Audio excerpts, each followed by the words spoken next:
Hope isn't merely a glimmer, it's a dazzling parade. With wild fanfare and dazzling wonder of a parade, hope enters into your most desperate hour and rescues you from fear. How many times have you been desperate? And how many of your moments were captured by fear? Chapter 1. My Present Trouble. I was weary from trudging through these barren fields, so I sat there on the moist, cold ground. I had stepped over active minefields, stumbled through knee-deep desert sands, and wandered across decaying fields that once thrived as living crops and beautiful meadows for far too long. It was time for my rescue. It was time for something to capture my wounded existence. My aching arms could barely wrap around the shivering body as the howling wind beat against me sideways. The skies above were the gloomiest dread and hung there heavy upon my shoulders. No matter how far I traveled, I couldn't escape this suffering landscape. It felt as though I lived in a world of shadows, the kind that seems to be cast from death's presence. But still, I had my breath, and I wasn't a corpse. As I helplessly sat there, I couldn't help but examine my surroundings. The ground exhaled its cold breath, mixed with coarse sand, shards of knife-edged stones, and the foul odor of moldy sludge beneath me. Miles in every direction, my view is impaled by nothingness. A vast, barren deadscape is all I could see. Surely, I felt alone, and this present inability to rise above was exhausting. Suddenly, I realized this dreadful journey represented my life within the current circumstances I contended with. All of life's standard issue trials and turmoil, difficulties at work or home, health problems with me or my loved ones, oppression from all sides, loss of life within my borders, or crisis episodes that are ongoing, and the rest of them we all know. Still, I remained in a beaten and powerless state because I was convinced that my surroundings were my only reality. I glanced down at my chest, arms, and legs, and I was amazed at a mass grouping of arrows from earlier attacks. They struck with precision, and each one had plunged deep within my tissues. I was under attack in every sort of way imaginable. Maybe if I remained here, a rescue party would locate me. Rescue party? Really? There's not a living soul for years in all directions, so I felt.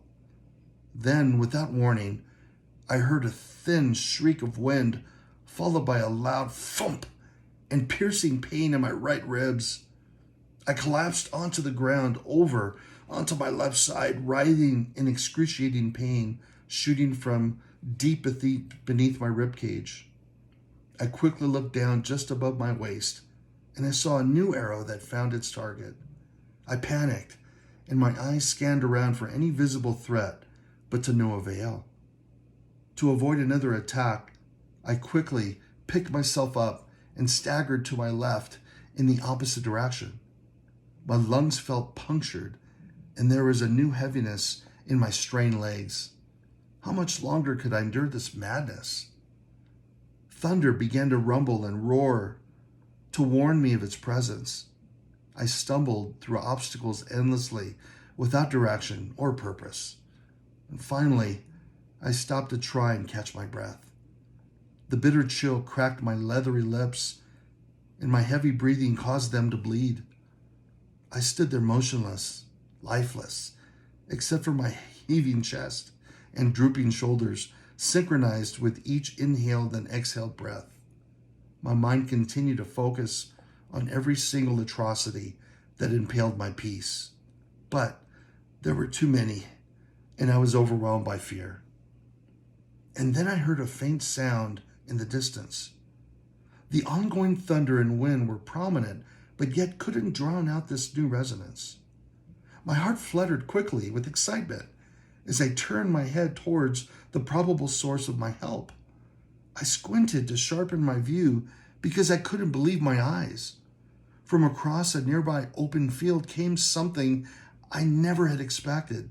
It was a parade, a procession with sounds of joyful delight, buoyant, colorful images, and the continuous fluttering of the movement headed directly to where I stood. Impossible. Immediately, my attention was fixed solely on this mirage-like fantasy, and it captivated my heart. I ignored the pain and discomfort in my limbs and lungs. The chaotic environment that once brainwashed my mind was interrupted by a new influence. As it neared steadily, I could hear what sounded like my name being celebrated and heard encouraging cheers. My spirit was lifted, and I felt a new strength infused within me. The brilliant light beaming from around this parade illuminated my surroundings. What was once a nightmare-like landscape was now overlaid with a brightness that looked like a sheer alternate scene. A field of decayed trees now appeared healthy and vibrant, yet I could still see their former dead condition beneath this bright layer. I was given a new vision. This was so bizarre in the most sensational sort of way. Suddenly, I felt a tremendous dose of pure hope fill every part of me. The kind that is not superficial or brief, but hope that sustains, breathes life, and carries broken hearts through every sort of trouble. I was revived and gained new confidence. I could continue on through my trials and adversity, but with a fierce and unwavering glorious expectation. At the center of all of this surprising and wonderful expectation was Jesus Christ, the Prince of Peace. Together we will travel through the storms of life, and He will be my ever-present comfort. It is through His living, loving eyes that I will see, and it is because of His presence I am rescued, delivered through His provision, by His love, the hope parade He sent just for me.